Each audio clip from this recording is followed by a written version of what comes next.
Welcome to the show. I'm Jason Whitlock, and I'll tell you why we just got another sign that Tom Brady's age is starting to catch up to him.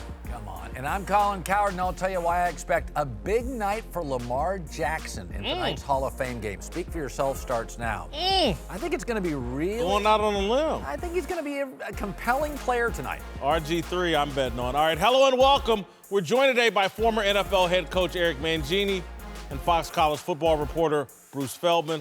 Let's start in college football, where Ohio State placed Urban Meyer on paid administrative leave yesterday after a report alleged the coach had lied about how much he knew about former assistant Jack Smith's history of domestic violence before Smith was finally fired last week. Meyer didn't fight the school's decision, releasing a statement that read, quote, Ohio State AD Gene Smith and I agree that being on leave during this inquiry will facilitate its completion. This allows the team to conduct training camp with minimal distraction. I eagerly look forward to the resolution of this matter. All right, Cowherd, should Urban Meyer step down? Yesterday I leaned no. Today I think I lean yes. You're asking me to believe unbelievable things. That his wife clearly knew that 3 years ago about the violence, and they didn't talk. They didn't discuss it. You're asking me to believe that a guy that's a control freak, and you asked me to believe this with Art Briles and Rick Pitino and Joe Paterno, that he doesn't know what's going on in his staff, with his coaches, a guy that he brought from Florida to Ohio State. You know, if you had an alibi, you know, I was here and this action happened here. You're asking me to believe a coach who is smart, who has control, who has a great relationship he's bragged about with his wife, that they suddenly just didn't communicate about this very ugly, violent episode. It's too many things I can't buy into. Yeah, I agree with all of that. I'll add, in addition, I just think Ohio State's brand is so big that I don't think he can survive. He didn't build the Ohio State football brand. That was already built long before he got there. And so I think if I'm Ohio State, I'm just like, I don't know if I can deal with Urban Meyer's baggage. When he was at Florida, I think 30-some-odd players were arrested. He coached Aaron Hernandez. I just think the baggage of that, his reputation of being a bit shady, is going to be too much for Ohio State to handle, and it's probably best for him to move on because Ohio State's not going to have the Jerry Tarkanian of football. That's something you do at a UNLV or some school where Jerry Tarkanian built the program from scratch. Again, Ohio State's going to be Ohio State. They'll find their next Urban Meyer. They've won with 8 different coaches. Can I introduce one thing, though, here? So he's in serious legal jeopardy because of the Title IX issues. If he did not report to the Title IX office, if in fact he did know, which I agree with Colin, I think it's such a stretch to think he wouldn't know, especially when he was the one at Big Ten Media Days 2 weeks ago when he was talking about the Florida incident in 2009 involving Zach Smith. He brought up how he and Shelley kind of counseled this young couple. So why would we think that if Shelley Meyer is getting these texts, she wouldn't go back to Urban Meyer and tell him? Also, why would she not have told Urban Meyer before he went and does this big press conference with the guy he fired about these details? So the only way I think he survives this is if there is some kind of documented proof that he did alert either Gene Smith, his boss, the AD there, or the Title IX office, and at least showed he handled protocol correctly. If he did that, then it's a different situation. Then they got to dig out of the part about bad PR and how he lied to the media. The other thing in this is, keep in mind, when you're talking about whether he should step down or not, if he gets fired for cause, he's going to lose $38 million. Now, I don't think people are just going to walk away from that kind of money. So how will he contest it? I'm not a lawyer. I have no idea. I also don't know.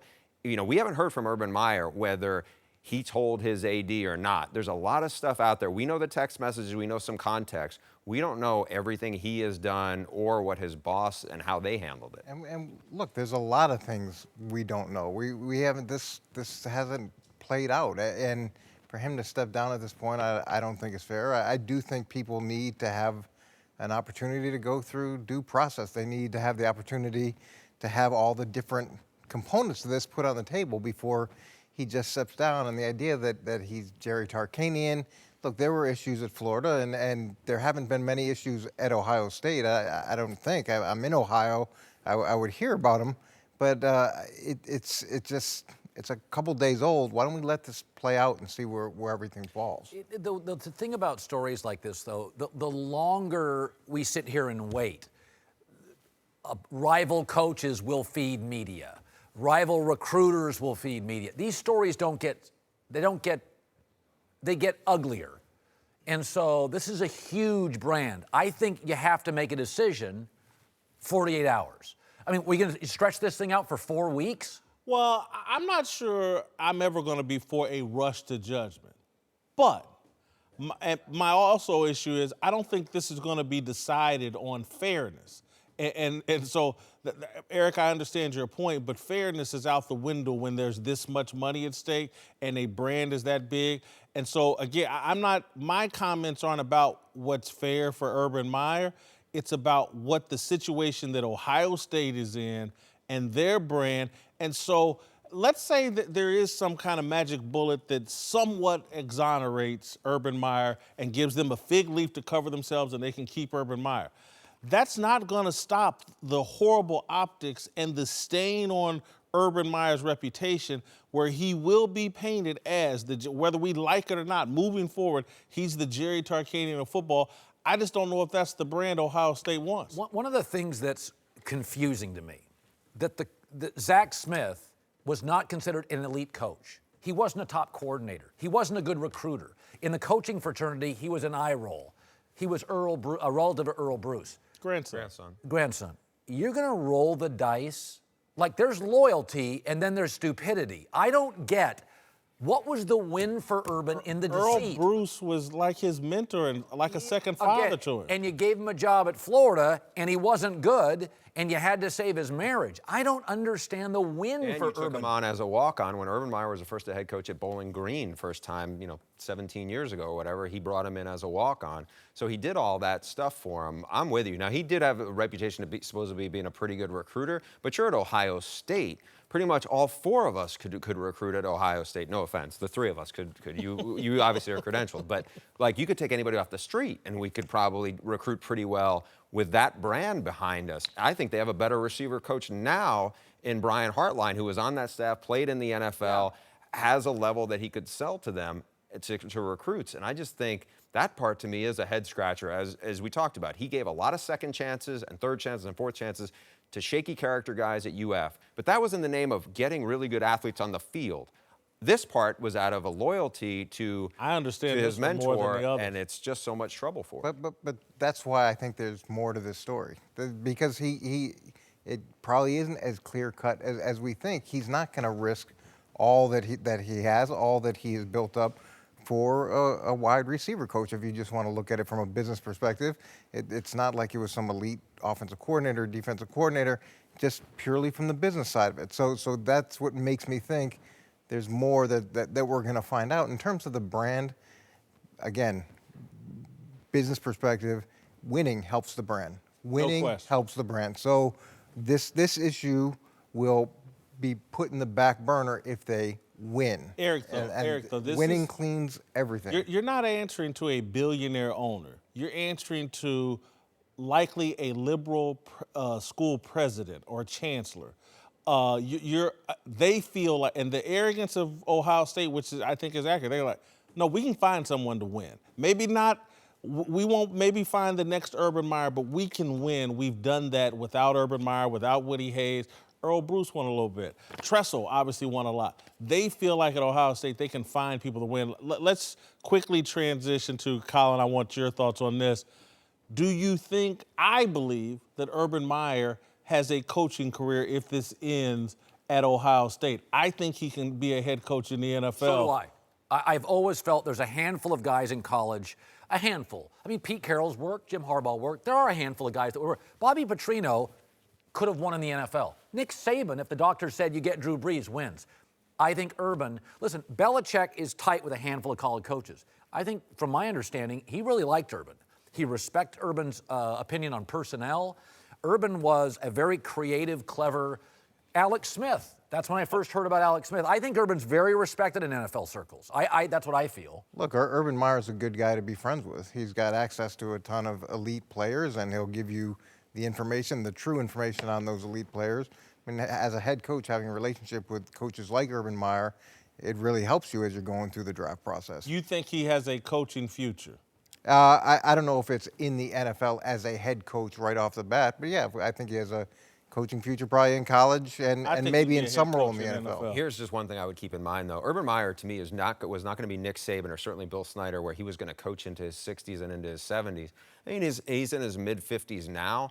I don't think he wants to coach into his 60s. If he was going to do it, I think it would have to be a short window because I wouldn't see him being here for that much longer. Okay, but if I'm an NFL team, again, and he may have to forfeit $38 million, I know where I can get it back in the NFL as a head coach. I think a lot of people think that he's a motivator. I've been tracking this guy since he joined the Mid-American Conference at Bowling Green. As soon as he showed up, their offense was better. He goes out to Utah, their offense is better. Day one. He goes to Florida, their offense is better. Ohio State, with quarterbacks that aren't that much, they find a way to play offense. This guy helps a team win immediately with his offensive ingenuity. In the NFL, though, you have a salary cap and you have a draft. You don't get to go recruit unlimited first-round draft picks. A little bit harder. I'm not saying it's not hard, but he is creative. He's always been a creative thinker. And the other thing is, maybe for a year or two, he's a consultant. Because of the damage to his brand, there may be NFL teams that are reticent to give him the title of head coach. But in the football community, people will call Urban Meyer. I don't want to minimize the allegations here, but again, we're not talking about Urban Meyer having done something to his wife. And we're talking about asking another grown man to manage another grown man's relationship. We're not talking about how he mismanaged kids. That is his direct responsibility and to some degree responsibility to manage his assistant coaches. I don't think the stain of this, I think it hurts him terribly in college football. I think you can question his ability to manage kids based on this. But I think coaching guys in the NFL, if I'm an NFL owner, I hire him. Do you think he survives? Not at Ohio State, but I do Okay. think he's an What NFL about- head coach. Only if he has text messages or some kind of documented proof that he did handle it appropriately by Title IX standards. If not, he won't. What if he comes out and gives a mea culpa? Says, look, I should have handled this better. I think I can handle it better If he- moving That'll forward. be his resignation. Eric, This if he is- if he did not handle it appropriately by Title IX, they won't have that chance for him. His text messages, his emails, and what he did, that's going to tell the story. And I don't think it's a 4-week investigation. Well, an interesting Short. thing. You think I think it's short? shorter because I think they have to go through how he responded and how he handled that. Let's say, for instance, he does find something that covers him. At a minimum, he was unethical in front of the media and lied to them. Now, People get over that really fast. Fans In at Ohio Ohio, State couldn't care about us. But I'm saying that's not the greatest look in the world No, either. the media is going to go to war with Ohio Yes, State and exactly. Urban Meyer, and I don't think Ohio State wants to be bothered with that. Welcome back. Eric Mangini's back. We're joined now, NFL films analyst, my friend Greg Cosell. Howard Cosell's nephew. That's right. That's true. That's true. Love this guy. Yeah. We almost came to blows this summer, though, Colin. Well, I'll you tell you fight after with the show. everybody. Right, You're the right. Draymond Green of the network. I saved him. I backed off. I saved him. Let's move to the National Football League where the preseason kicks off tonight. Ravens taking on the Bears at the Hall of Fame game in Canton. Now, tonight we'll get our first glimpse of the much-hyped Lamar Jackson under center. It will also be the first time RG3 takes the field in an NFL game since 2016. Whitlock, who do you think has a better Ravens debut? RG3, just because of the experience, just because of there's really no pressure. He's completely playing with house money. There are no expectations for RG3. He can just let it loose, let it fly. Lamar Jackson, all eyes are going to be on him. He wants to go out and show how much growth he has. He wants to prove everybody wrong, that he should have been higher drafted.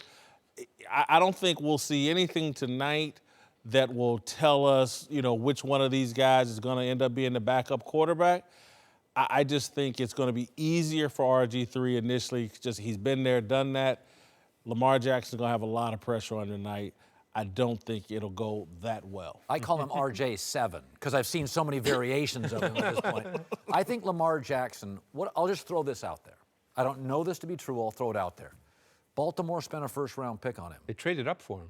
don't you think they want to make him succeed? Well, he's going to be the backup quarterback. So they're going to make sure. People go, that was a good first-round pick. That guy can really play. Coaches can call what they want, put the personnel around who they want. I think Baltimore wants to make Joe Flacco aware that he's not a wasted pick, and I think they want to sell him. Kyle, let me give you I love these analogies. You can set the greatest salad bar in front of me. I'm going to find the hot wings. It doesn't matter. And so they can lay it out. They can lay it out for Lamar Jackson. He's got to pull the strings no matter what they call.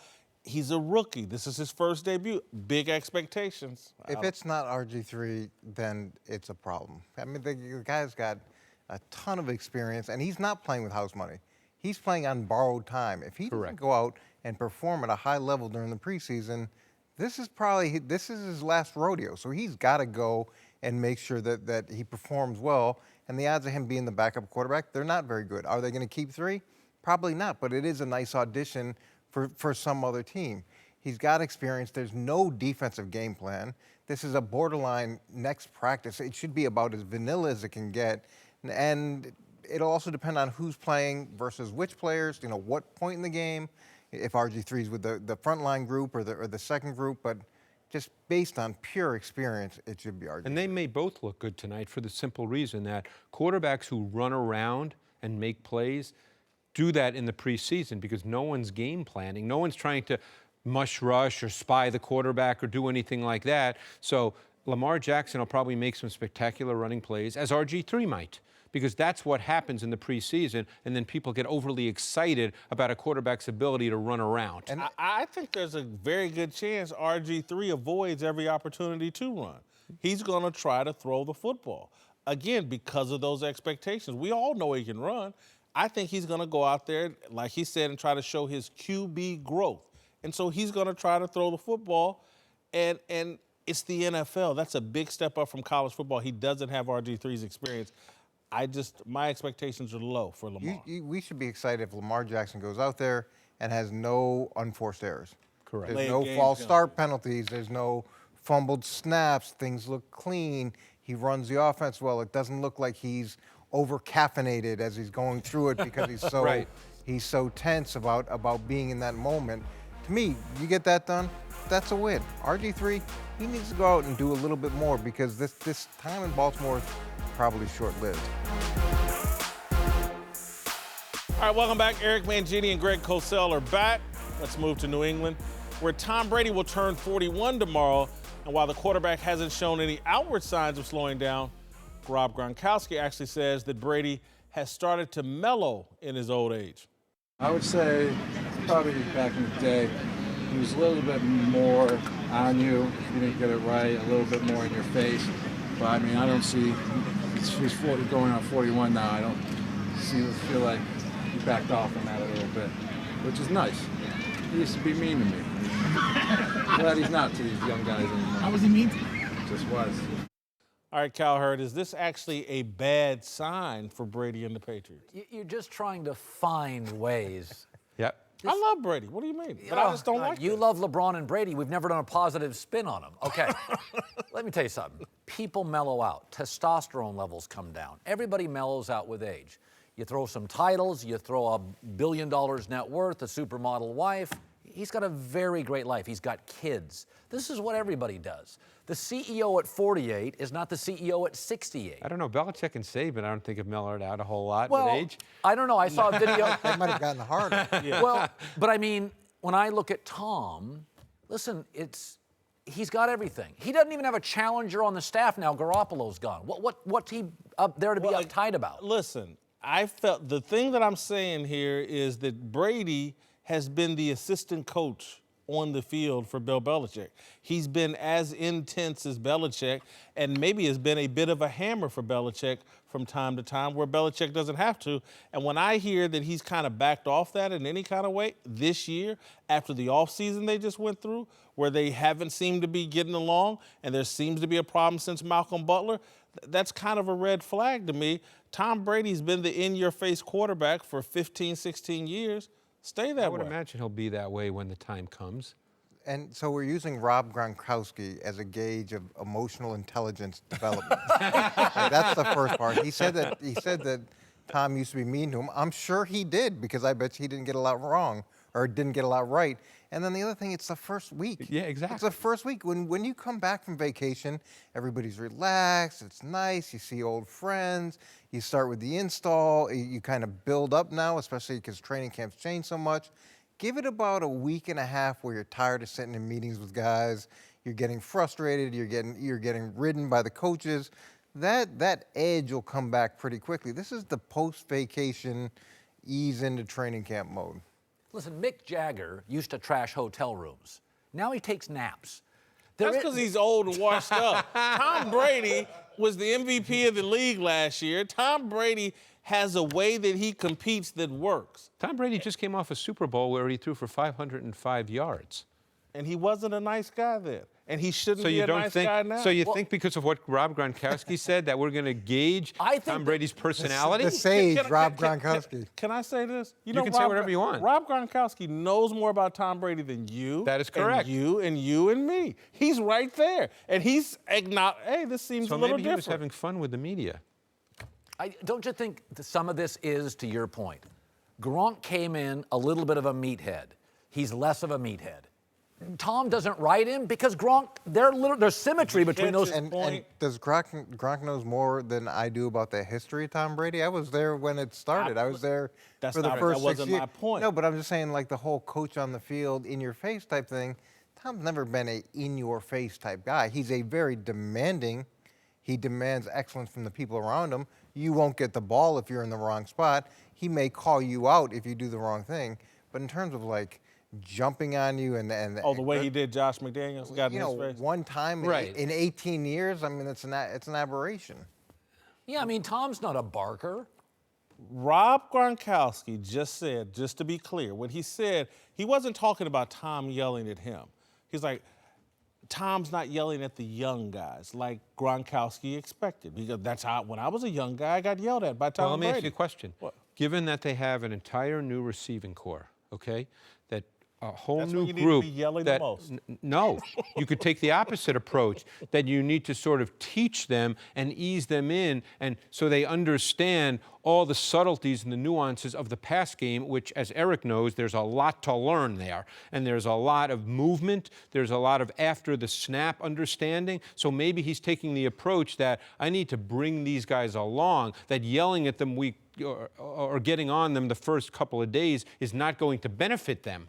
And maybe he's got to learn their names. Right. I mean, there's a lot of new faces. I mean, they just signed Eric Figure out Decker. who's there. I don't want to compare Tom to the name I'm about to say. But you're going to anyway. But, I want to. But this would be like coming into preseason college basketball and, hey, Bob Knight's not yelling anymore.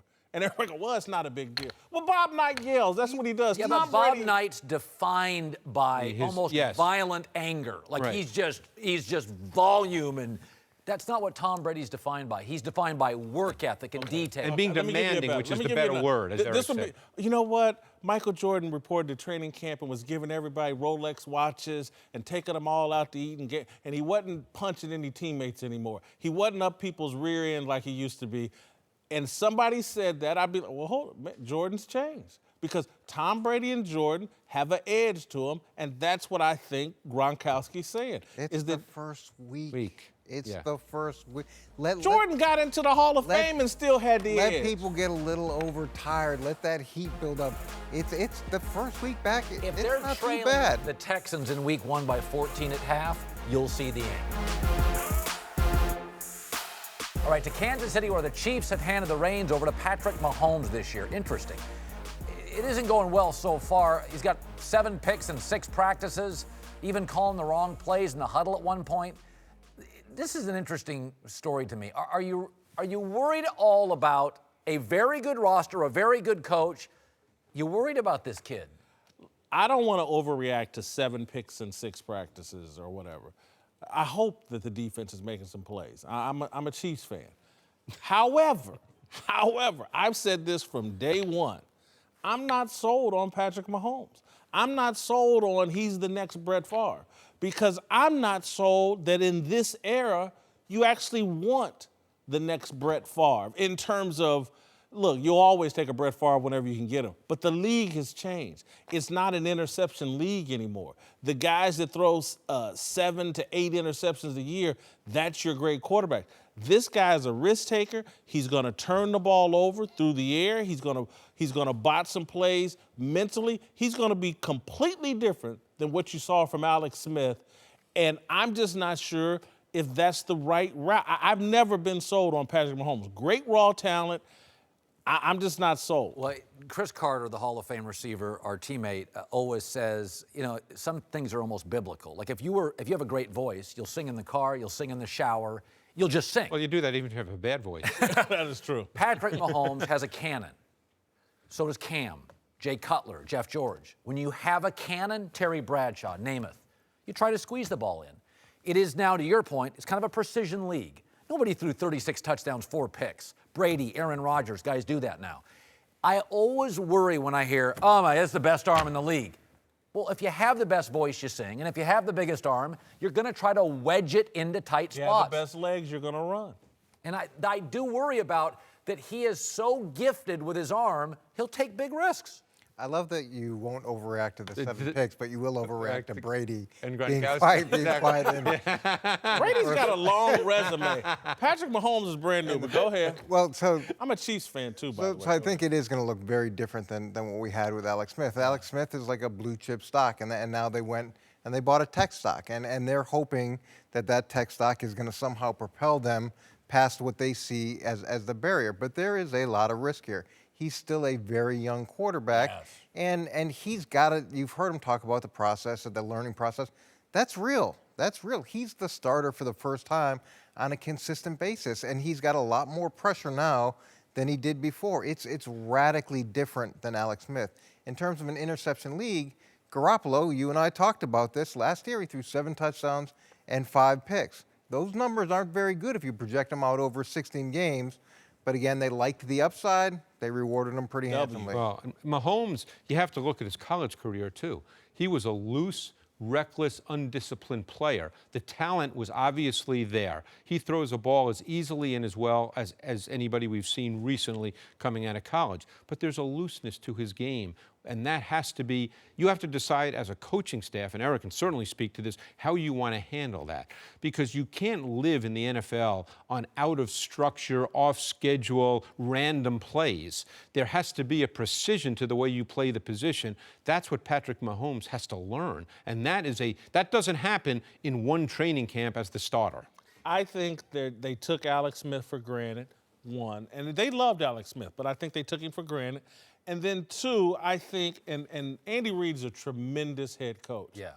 But he hasn't won a Super Bowl.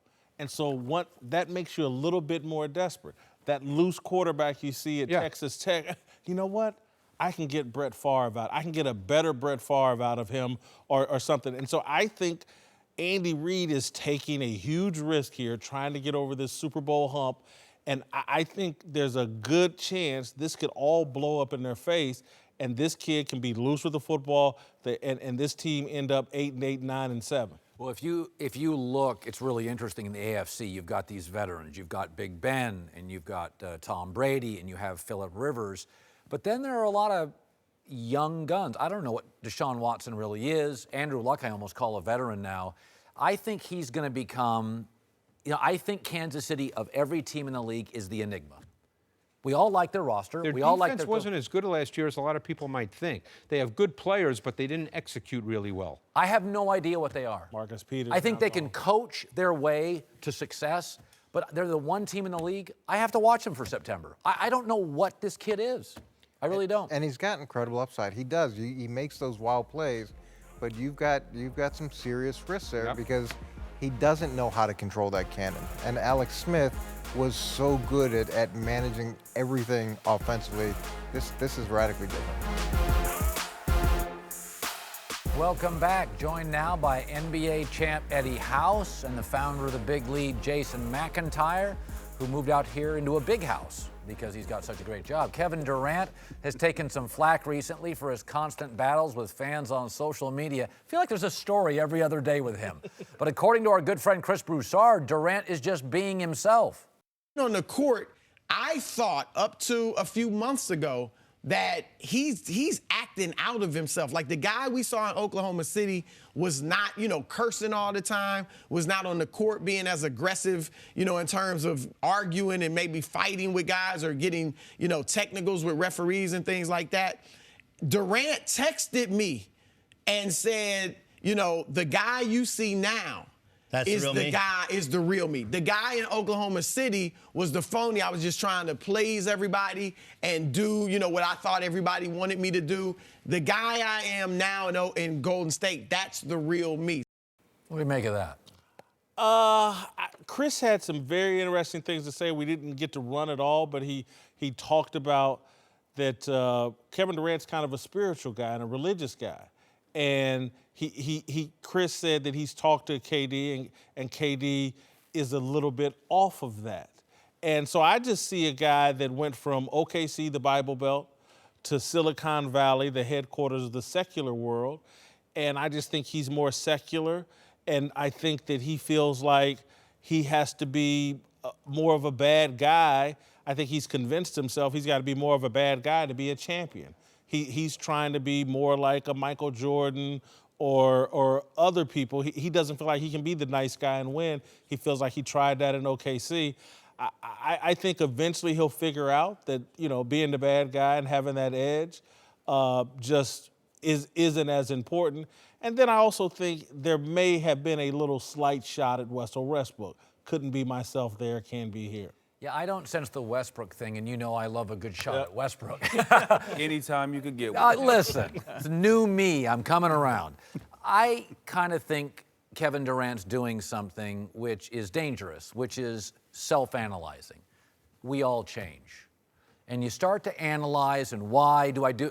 Well, you were young, and then you were 20s, and now you're getting to 30, and we all change. And I think it's very dangerous to sit back and constantly, why did I do this? And why did I do this? Let a therapist do it. You're not an expert, okay? He's overanalyzing things. In Oklahoma City, there'd been a lot of movement. D.C., Texas, Seattle, Oklahoma City. And a lot was thrust on him. You're the second best player in the world. That's a lot for any young man. He handled it how in the moment he thought was right. Now he's an established superstar. Now he goes, and after LeBron, even sometimes over LeBron, he's a player of the league. This is a natural progression of a young human being that goes from college kid to moneyed to wealthy to an icon. To curse it in everyone's face. I don't know if that's natural. I totally agree with you in the maturation point as a person. He was 19 when he got drafted by the Sonics. He's 27 when he went to Golden State. I'm not the same person I was 2 weeks. I'm constantly trying to update myself to be the better version of me all the time. So it took him a while to figure out exactly who he was in this league. And when you don't have a ring, those are the whispers that he was hearing. Those were the demons that he was hearing when he was by himself. So you can't talk. These guys over here got 2 rings, D-Wade, LeBron, they having a conversation. You can't be in this conversation. You don't know what it's like to be a champ. You're not a champ yet. So once he got that validation, got that monkey off his back, now it's like, well, I'm letting him hang now. This is who I really am, and there is nothing that nobody can say to stop it. He's feeling himself, and I think that's part of it that's driving him as well, is the fact that he's chasing to be the best player. Like everybody thinks LeBron's chasing Jordan. KD is chasing LeBron right now to try to show that he's the best player in the league as well, or he's 1A right now. Yeah, I don't think it's a shot at Westbrook. I would agree with the LeBron stuff. When you look at the parallels, it's pretty fascinating, all right? Kevin Durant came into the league, was pretty quiet in OKC. Media went after him. He's Mr. Unreliable. Whose team is it, him or Westbrook? Think about LeBron when he was in Cleveland that first stretch, guys. Okay, LeBron fell in line. He's like, I could use some help, but he wasn't the king. He wasn't moving chess pieces around the board. LeBron goes to Miami. He's the king. He's like, give me Wade, give me Bosh. I want this guy. Kevin Durant says, I'm going to follow LeBron's path. I turned 27. I want to go to Golden State. LeBron went to Miami at 26. So I just think Kevin Durant is kind of following the LeBron strategy of, I'm going to take control of my path. Now, LeBron didn't go online and bash people. But Kevin Durant, that's where he is. Couldn't I argue, Jason? I guess my point's this. I wasn't real clear. Kevin Durant was the real Kevin Durant in Oklahoma City. That's who he was, insecure. Now he's wealthy, entitled. This is who he is now. Okay, but my only point is the discussion we're having and the things that people are reacting to are about his bickering back and forth with random fans. getting a bunch of technicals in NBA games, cussing at people, just being a bit more of an a-hole. And I don't know if that's great evolution. That may be who he is right now, but he may look up and do so. I believe in self-evaluation, and just I think he should be questioning himself. Is that really an improvement, some of these things that he's doing? Can he be a great player while still being a gentleman on the court and more consistent with the values instilled in him from his mother and that guy he was in OKC? I think potentially he can be. I agree with Charles Barkley and others. Is like, I just don't think this character he's become now matches who he really is. But again, he's done nothing so bad. You actually think the old him was the real him, and this is the fake? In terms of the in-your-face and bickering with fans and all that, I think he's caught up in Twitter. I think people get caught. Twitter is a poison and a virus, and it's been set off in too many athletes. And I think at some point when he gets, he'll realize, man, what the hell was I doing arguing? Legitimate arguments with people over Twitter. It's a waste of my time. It's a waste of my energy. Why give those people that energy? I think he looked back at himself and self-evaluated and was like, you know what? I let a lot of things slide that I wanted to say. I wanted to get back at this dude. I wanted to say this, but at the time, I don't think he had the bravado at that time. I don't think he had the mindset to go after his. He seems to have a little bit of thin skin, right? So I think as growing up and getting more money, so the skin started getting a little thicker. You know, his confidence got a little stronger. He's won 2 final MVPs. So now he's clapping back at everybody. You got something to say? I got something to say too. All right, to another warrior in the news these days, Draymond Green, with reports surfacing that Tristan Thompson punched him in the face at an LA nightclub after the ESPYs last month. The story actually got some Cleveland fans to organize a parade in Tristan's honor, but Draymond took to Instagram to say the story isn't true, saying, quote, "I've enjoyed y'all's stories and talk shows over the last couple of days. Them joints inaccurate though, G. All right, carry on, my people. They may want to cancel that parade too." Then he added, "Nah, keep the parade. That city won't have any for a while. I forgot LeBron left." Cowherd, Draymond just need to let this go? Well, I mean, he's part of a dynasty. It feels like below a dynasty's standards. But I do think I've always felt he's the bouncer to this nightclub. The Warriors are bounced. Well, he is the edge. He's the tough guy in a skinny jeans suburban team. And so I think he's playing his role. He's the talker. He's the chatty guy. He goes to nightclubs, gets into, Studio gangster. A little bit, but I think this is who he is. Listen, Rodman was doing a lot of this stuff before Twitter with the Bulls dynasty. But look, I think he needs to leave it alone because he looks like a studio gangster here. Tristan Thompson came for him, and this isn't much of a denial. The story inaccurate, though. No, Tristan challenged you, and you backed off, and you're not the tough guy. You're better off beating up college kids in East Lansing than taking on your peers. Well, that right there is why he should let this go, because you know what? He was arrested 2 summers ago for that. Mm-hmm. What happens if the NBA says, wait a second, what's going on here? Tristan Thompson, Draymond, we've got 2 good NBA players fighting. Let's investigate this. Then what happens if the NBA opens an investigation and looks into it? And you're thinking of the NFL. No, the NBA could certainly do this. They could look into it and say, wait a sec, we got a guy who is in commercials, he's got a sneaker deal, he's making a lot of money, and he's now been in fights in 2 of the last 3 summers. That's not a great look for our league. I'm just saying, Draymond doesn't let it go, the NBA could look into it. Well, I think he should let it go for this reason. It's not any good publicity for him or for the NBA at all. It's kind of like a ding on such a really good offseason that they had with Summer League and free agency going on. I think this is kind of a ding to what's been going on. They're trying to compete with the NFL, being a year-round organization or a year-round league to where everybody's paying attention to them year-round. You can't have these kind of issues come up if you're going to try keep competing with the NFL. But I see his plight if it is inaccurate. I don't have all the details, so if he didn't get beat up, I could see him say, hey, man, get your facts together to try to make sure, hey, they saying I got beat up, but I really didn't get whooped. Nothing really happened. It was a scuffle, like some pushing, but I didn't get 2-piece. So if he's trying to get that out there to try to validate himself and say, hey, I didn't get beat up, you know what I mean? All these reports are wrong. I can see that side of it, but just let it go. I'll say this. This Instagram post does not bother me because it's real. He didn't call some press conference. He didn't do some interview with some reporter and go all off into detail. I think this is the end of it. To me, he's basically acknowledging something happened. He's basically politely saying, I didn't get beat up, and y'all exaggerating what happened. But at the end of the day, Tristan Thompson called his bluff, and Tristan's the winner here, and Draymond's, letting it go. Does it That was impact the comical, bouncer when he goes out to the court next season? Nah. And what are the other teams going to say? You're not so tough, huh? Nah. Well, you got knocked down by Tristan. Well, you know for a fact they're not going to fight. So in between the lines, he is tough. Yeah. So they're going to have to try to stop him from playing his You game. can't say that then anymore. This Well, whole, like, no. I'll meet him in the streets.